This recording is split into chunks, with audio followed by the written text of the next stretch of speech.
Hello student, welcome to IT practical class. Today I talk about your project, that is global warming. So this is your initial slide of your project. At first, all of you must buy one channel file from any bookshop.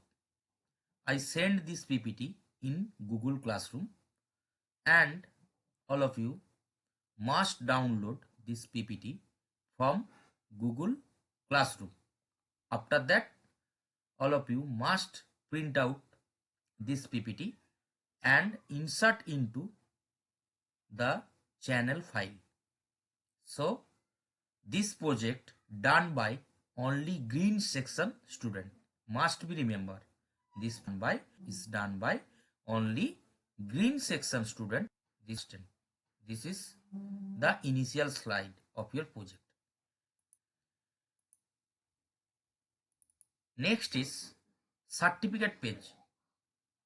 This is to certify that write your name, roll number, has successfully completed the project work entitled Global Warming in the Subject-I.T 402. 402 is the code laid down in the regulations of Cbse for the purpose of practical examination in class 10 to be held in Vivekananda Academy, Srirampur on, put the date here.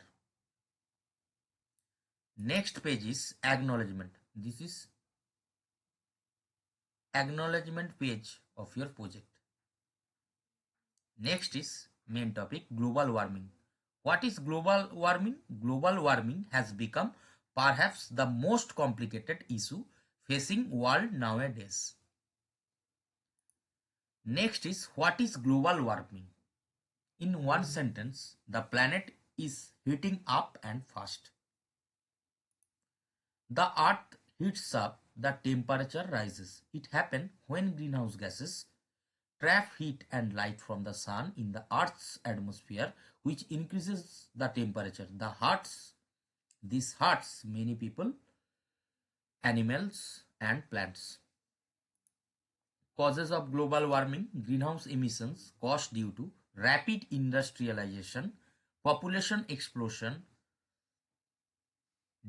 depletion of natural resources, natural phenomena, and modification of ecosystem. Greenhouse effect. Next is greenhouse effect.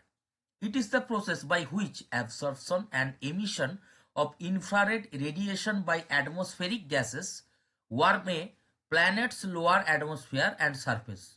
Naturally occurring greenhouse gases have a mean warming effect of about 33 degrees centigrade, 59 degree F, without which Earth would be uninhabitable. On Earth, the major greenhouse gases are water vapor, which causes about 36 to 70% of the greenhouse effect, carbon dioxide, which causes 9 to 26%, and methane, which causes 4 to 9%, and ozone, which causes 3 to 7%. This issue is how the strength of the greenhouse effect changes when human activity increases the atmospheric concentration of some greenhouse gases. Next is, without it, the earth would be freezing. It would be freezing at night because the sun would be down. We would not get the sunset and light to make the night somewhat warm. The image below describes the greenhouse effect and the role of greenhouse gases. This is the image. And at last, the quotes. If we want to live longer, to be safer and in good health, we must protect our environment. So that's all. Thank you.